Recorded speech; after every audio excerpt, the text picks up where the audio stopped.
In the olden days, bandits used to be the most wanted people in the world. But today the easiest way to steal and wreak havoc is to do it using the internet. That's why today many of the most wanted people by the FBI are hackers. A lot of the most prolific hackers of all time have been caught by the FBI, but how did they do it? From an unemployed man who hacked into the most powerful people in the world and released their private photographs, to a man who hacked billions from banks and gave it all away to charity. Marcel Lehel. Marcel Lazare Lehel is better known as Guccifer. This was his hacking nickname. He is a Romanian man from a very poor village. In the daytime, he was an unemployed taxi driver, but what his friends and family didn't know was that at night, he was one of the most feared hackers in the world. He hacked into the emails of the Bush family. He was able to get into many Bush family AOL, Yahoo, Flickr, and Facebook accounts, and this also gave him access to information on very high-level government officials. His nickname, Guccifer, was a mix of Gucci and Lucifer, which is another word for Satan. He had no fancy skills or equipment. He used a clunky NEC desktop and a Samsung cell phone, and he simply learned to hack by himself using the internet. Guccifer also hacked into Colin Powell's website and email. He also hacked FBI agents, Secret Service agents, and UN officials. He also hacked many members of the Rockefeller family, one of the richest families in the world. In 2014, the Romanian police and the FBI teamed up and tracked him down. He already had a police record for hacking in 2011. When he was arrested, he claimed that the world was run by a small group of secret societies. In March of 2016, he was extradited to the USA, and ever since then he's been held at a jail in Virginia. Charlton Float.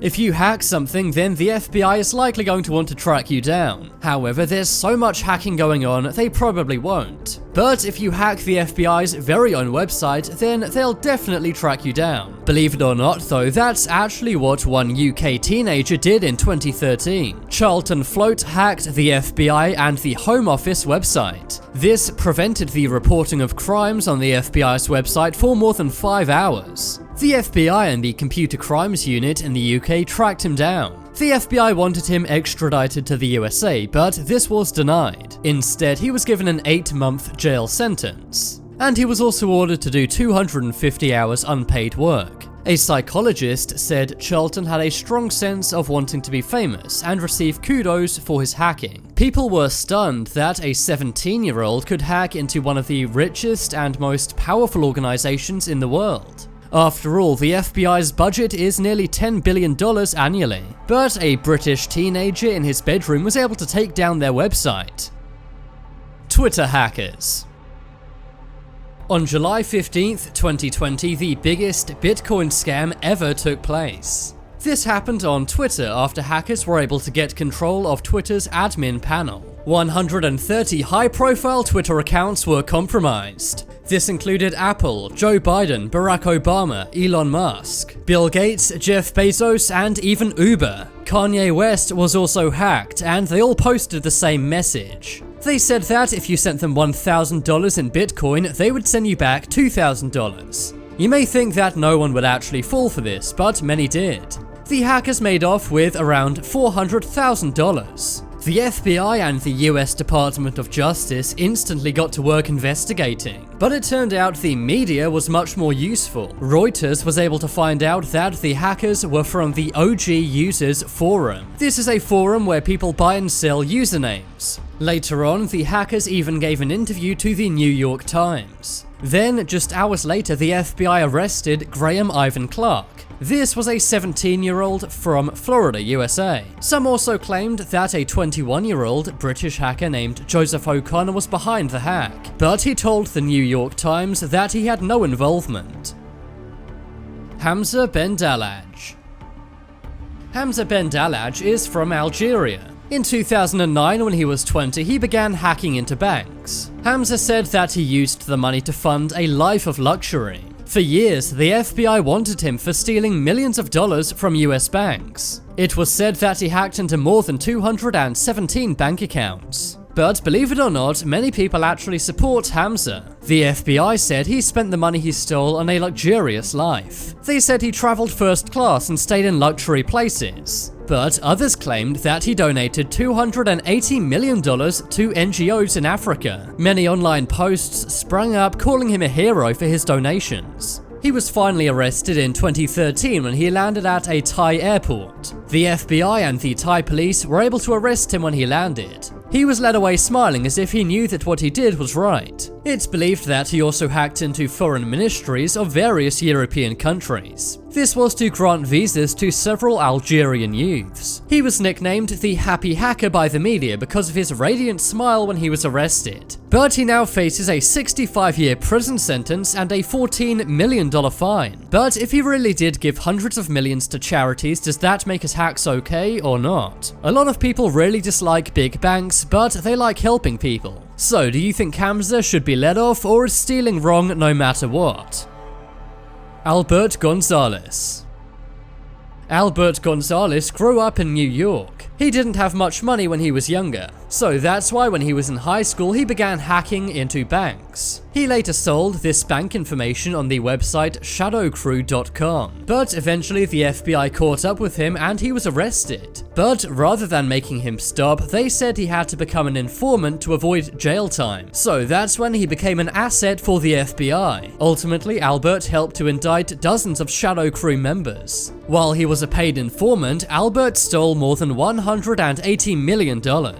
This was from payment card accounts and also companies. Amazingly, he used very basic SQL to do most of the hacking. It's believed that when he was actively hacking, he stole more than $256 million from TJX alone. Even though he worked for the FBI as an asset, he was still sentenced to 20 years in jail. He is currently scheduled for release in 2025. Michael Kors. Michael Kors is better known as his nickname Mafia Boy. When he was 15, he discovered how to hack his university computers. He then simply did the same thing on a larger scale. 1 week later, he brought down Dell, eBay, CNN, and Amazon. He did this using a distributed denial of service, also known as a DDoS. This overwhelmed the servers of the websites, causing them to crash. He realized that if the biggest websites in the world, valued at over $1 billion, could be hacked so easily, then no one is safe. Eventually, finding Michael became a top priority for the FBI, and when he was arrested, this led to the development of lots of cybercrime legislation. Anonymous.